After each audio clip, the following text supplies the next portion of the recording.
Biostat 6611, skills for the rest of your life, bootstraps and probability, it's the bread and butter, baby, what's your jam?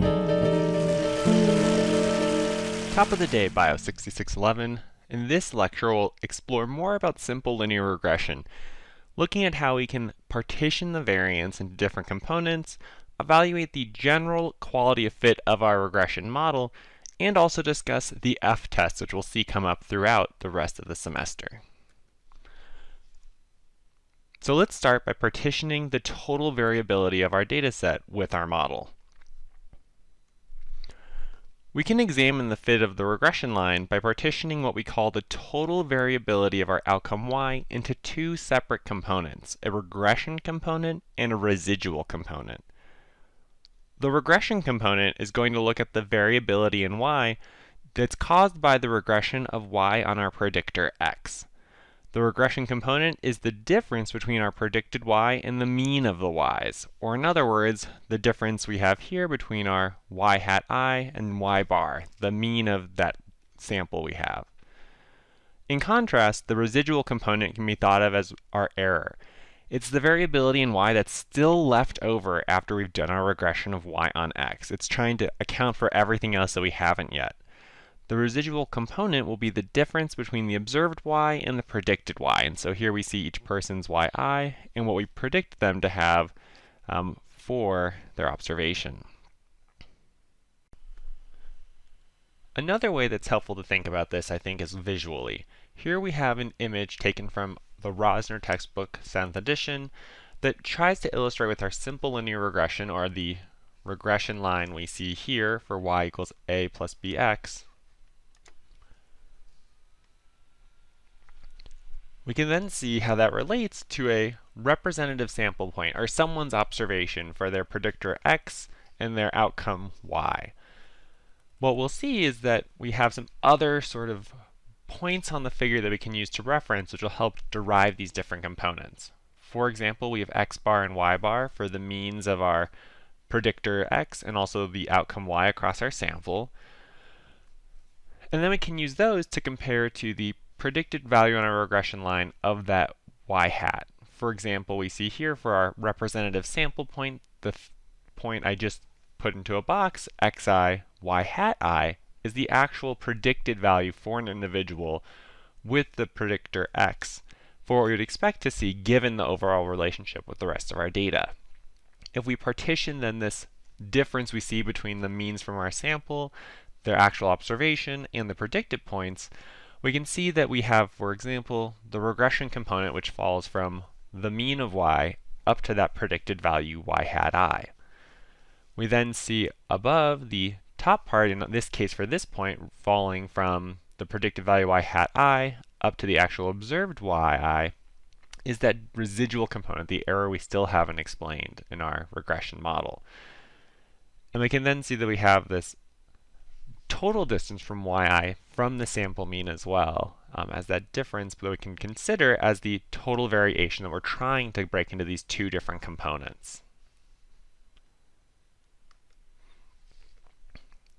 Each of these components then can actually be leveraged to come up with what some call the fundamental equation of regression analysis. And we'll also see this appear in a very similar format when we talk about analysis of variance later in the semester. But the partitioning of this variability can be represented as a fundamental equation of regression analysis based on different sums of squares. And again, here it's the sums of squares because we're taking the sums of different terms that we're squaring. We're going to break down each one of these points and draw some comparisons to quantities we've introduced previously, but we can note in our colorful way here that we really have that sums of square total variability, and we're partitioning it out into a sums of square for the model plus a sums of square that we're attributing to the error term, where each of our terms inside of the sums here that we're squaring are going to correspond to those that we previously talked about in the previous slides. So let's start with the total sums of squares. The total sums of squares is the sum of squares of the deviations of the individual sample points from the sample mean. We can also note here that there's a relationship between this and the variance of y itself without taking into account any predictor. So for example, we see that we have our sums of squared total here at the left, and then if we take our estimate of the variance sigma squared hat for y, we can ultimately represent it as the sums of squared total divided by n minus 1. So there's this direct connection to our variance for what the sums of squares is representing. We can also look at how these ideas of the sum of squares relate to some other quantities based on the error and model. For example, the error sum of squares has a nice relationship with the variance of y given x that we've seen previously, or our sigma hat squared y given x. We see here that that can be represented as the sums of square error divided by n minus 2. And finally, then we have the model sums of squares, which generally one of the easier ways to think about it, or the most useful ways, is just as that sums of square total minus the sums of square error. Because again, we're partitioning out that variability, so we know that the sums of square model plus error will equal the total sums of squares. One of the reasons we introduce this idea of partitioning variability is that it's going to be useful for calculating certain statistics or summaries from a regression model. For example, one of the measures we can use to look at measuring the goodness of fit of our regression model. So let's say we've fit an ordinary least squares regression and we've determined that best fit for the line to our data. We might then have the question, well, does the fitted line actually help us predict y? That is the least squares line better than no line at all for predicting y? Would we actually be better off with just the sample mean? And if it is better, how much better is it? Or is there potentially room for more improvement? One way we can do this is by measuring the goodness of fit to quantify how much scatter there is around a regression line. Because we can imagine if we just think of sketching out at the bottom here, if we have a bunch of points that are spread out and we draw some line that we fit for them, we may come to different conclusions depending on these two trends, where if we have points that are closer together, we may think we've done a better job of describing that variability or accounting for it in our model. One way we can then do this is actually by leveraging one of those properties of the sums of square for the error, which we know represents the variation in the data that's left over after fitting our regression line. In this case, if we have a large sums of square error, that would indicate a lot of leftover variation. And if we leverage the partitioning of the variability, we can describe this overall variability from our model. And this is where we introduce the concept of the coefficient of determination, or more frequently just known as r squared. The r squared value is the proportion of total variation in your data about that average y bar that is removed by fitting the regression line. In other words, we can think of it as the proportion of the variance of y that can be explained by some predictor variable x. The reason those sums of squares and partitioning the variance is important is because we can directly note how r squared is calculated based on these quantities. For example, here in our formula, we see that r squared is equal to the sums of square model divided by the total sums of squares. Or, depending on the information we're given, maybe we can take the sums of square total minus the sums of square error instead. One thing to note is that r squared is often multiplied by 100, and we'll see this in an example shortly, and is interpreted as the percent of the total variation in the dependent variable y that is explained by our independent variable x, with the caveat here being that it's in the context of us using a linear model, or this linear regression model, to interpret. Let's briefly discuss some properties of r squared. One, r squared can only be between 0 and 1, and it's this unitless quantity. It just describes that proportion of variability, so it has nothing to do with maybe the scale or the units that the y's are on or the x's are on for its actual value itself. What we can see then is that it will be anywhere from 0 to 1, where a value of 0 will indicate that the regression line explains none of the variability in y, and that the regression line is truly no better than using just the sample mean for y as our predictor of it. However, if we have an r squared value at the other end of the spectrum of 1, then we would say there is a perfect fit, and the regression line explains all of the possible variability. In this case, it's somewhat unrealistic, but every data point would fall exactly on the regression line, and there's no residual variation to account for. One important thing to note is that r-squared does not measure the magnitude of the slope or measure the appropriateness of the straight line model. In other words, we can have high values of r-squared even if we maybe shouldn't be using a linear regression model, or we should be doing some form of a transformation. So let's look at a brief example of some output using the LM function to conduct our linear regression model in R.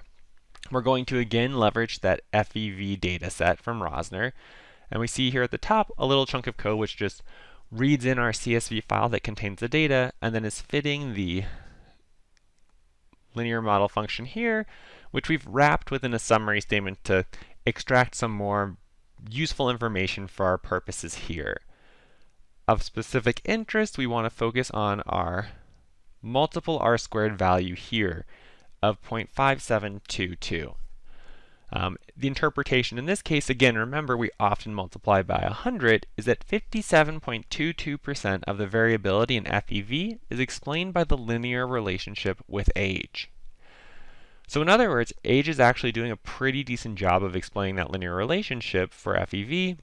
However, it's only 57%, so there's definitely room for improvement to add either more variables or look at other models even that may have a better job of describing that relationship. One thing we can note as well is that if you happen to have access to an ANOVA table or the values there and you didn't have the R output that just explicitly gave you the R squared, we could calculate it by taking that sums of square for the model divided by the sums of square for the total, and we see if we plug in those values, we get the exact same number of 0.5722, or 57.22%. So that's one measure that we can look at to explain the goodness of fit of our model. We'll see some other quantities later in the semester, but at this point we're going to shift gears slightly and talk about the ANOVA table as a way of presenting the information from our model, and also the F-test that we'll see used increasingly often as we move to multiple linear regression later in the semester. The analysis of variance table, or ANOVA table, is typically used to summarize our regression results, where n is the sample size and p is the number of predictors included in the model. One caveat here is that R and many of its functions for regression don't automatically provide an ANOVA table like this, whereas SAS, in many cases, does provide a table that replicates this sort of setup. We can derive these quantities by hand or doing some extra calculations in R, but it's useful to see the relationship, I think, in the setup that we'll also touch on more later in the semester when we explicitly talk about ANOVA. We see the ANOVA table takes the same idea of partitioning out the variability in each line of our table. So we have the model variability, the error, and the total variability as our source. As we saw previously when we just mentioned our fundamental regression equation, we see that each one has a corresponding sums of square calculation. Attached to each one of these terms, then, we see that overall the total error, or the total sums of squares, the total variation we're trying to account for, will have our sample size minus 1 degree of freedom. We can then note that the model will have p degrees of freedom based on how many predictors we have. So in the case of simple linear regression, p is just equal to 1. The error then accounts for that leftover variability, so we simply take n minus p minus 1 to account for whatever is left over. The mean square error and the mean square model terms then are actually determined by the sums of square for its appropriate source divided by its appropriate then degrees of freedom. So we see that below the table here just to fit it for space, but that calculation is pretty straightforward. We literally will take the sums of square, divide by the degrees of freedom. This is useful then because this will motivate what we're going to look at for the F-test, which is a variance ratio for the mean square model divided by the mean square error, which we'll finally then actually look at by calculating a p-value for the F-test, comparing our observed statistic F, that ratio of variances, to its reference distribution, the F distribution. Again, we can set these tables up by hand with our R results, and in some software like SAS, ProcReg will give you this table automatically. So let's use this then to look at the F-test for simple linear regression. From the ANOVA table, we saw that the model mean square is that regression model sum of squares divided by the number of predictor variables p in the model, where again p is equal to 1 for our case of simple linear regression. Now we're going to state as a fact here, just for our knowledge, but the expectation for our model, if we take the expected value of what the mean square model is measuring, can be represented by the variance of y given x plus our parameter for that one predictor, beta 1 squared, summed up over the sums of squares with respect to x.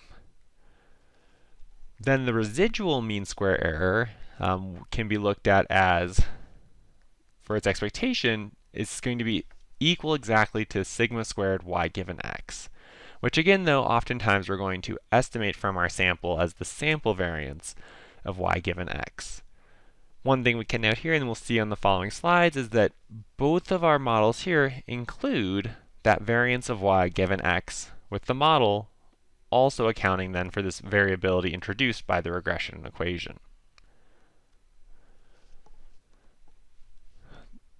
It can be shown that the ratio of two variances follows an F distribution under the null hypothesis that the two variances are equal. And specifically, we have this statistic that we can calculate and say is distributed as an F distribution, where we have the sample variance for group 1 divided by the true variance for group 1, divided that into our ratio by the sample variance for group 2 by the variance for group 2, the true variance for group 2. If we have a setup like this, we can show theoretically that it will be distributed as an F distribution with n1 minus 1 and n2 minus 1 degrees of freedom. So the size for each group minus 1.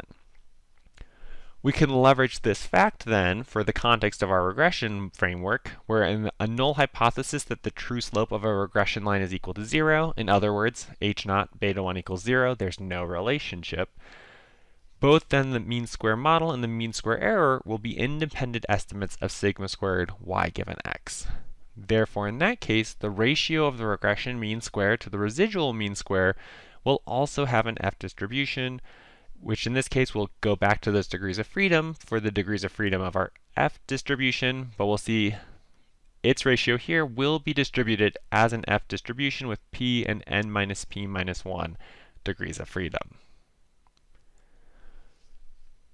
Generally speaking, the F-test is used to test if the model, including covariates, results in a significant reduction of the residual sums of squares compared to a model containing only an intercept. If the null hypothesis is true, then the expected value of the F ratio should be 1. And if it's false, then the expected value of the F ratio is expected to be greater than 1. One thing we can note is that the t-test and the f-test are equivalent for testing the null hypothesis that beta 1 equals 0 in a simple linear regression, because we have this relationship where if a random variable x is distributed as a t distribution with n degrees of freedom, that variable squared will be an f distribution with 1 degree of freedom and then n degrees of freedom for its second df. And so what we see there is this direct relationship in simple linear regression that we can verify on the example on the following slide. One thing we can note as well is that when we're doing hypothesis testing, we calculate a t-statistic with our estimate of beta 1 hat and the estimate of the variability, or that standard error of beta 1 hat, where we know that in that case, the t distribution follows this t with n minus p minus 1 degrees of freedom under the null hypothesis, tying us back to the distribution we saw for the F statistic on the previous slide. So in closing for this slide set, let's look at a brief example of the F-test. Here we're going to interpret, because it's a simple linear regression, just the case of beta 1 equals 0 versus it being equal to anything other than 0. From our output, we can note at the bottom of the summary for our linear model, in R, we have the F statistic of 872.2. We can then calculate the actual p-value here by comparing our observed F statistic to the F distribution with 1 and 652 degrees of freedom. And we can note that the p-value is going to be very, very small. In fact, R tells us it's extremely small for both the F statistic, but also if we look at age for our coefficient table, it similarly is very small. So the first thing we can note is our conclusion that we would reject the null hypothesis that beta 1 equals 0 and conclude that there is a significant association between age and FEV at p less than 0.0001, and in fact we could add many more zeros in this case. The other thing we can just note is that relationship between our t-value and our f statistic, because we can note that 29.533 squared will equal approximately 872.2, or in other words, t squared will equal our f statistic here that we're using for the overall test and comparison. Again, we'll see more with the f-test and what we call a partial f-test later in the semester when we talk about multiple linear regression, which I think will be a little more useful here than just the overall f-test for a simple linear regression, because ultimately we can just look at that t-value and the p-value associated with the coefficient x, in this case age, to draw our conclusion there.